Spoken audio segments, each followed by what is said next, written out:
গ্রামে গঞ্জে যে নতুন তাণ্ডব শুরু হয়েছে, তার আমার নিজের কিছু বাস্তব যে অভিজ্ঞতা সেটি আপনাদেরকে বলবো, যেন বিএনপির যারা নেতৃবৃন্দ রয়েছেন তারা সিদ্ধান্ত গ্রহণ করতে পারেন। কিন্তু তার আগে জনাব মির্জা আব্বাসের একটি বক্তব্য, যেটা কিনা ইতিমধ্যে ভাইরাল হয়ে গিয়েছে, সেটা সম্পর্কে কিছু বলে নেই।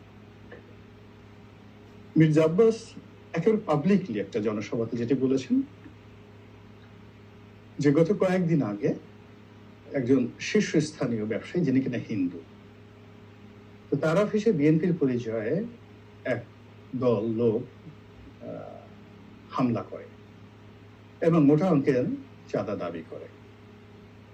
তো মোটা অঙ্কের চাঁদা দাবি করার পর তাদের সঙ্গে যারা মালিক পক্ষ, মির্জা আব্বাস সাহেবের একটা পরিচয় ছিল। তো তারা মির্জা আব্বাস সাহেবকে টেলিফোন করেন এবং মির্জা আব্বাস সাহেব সেই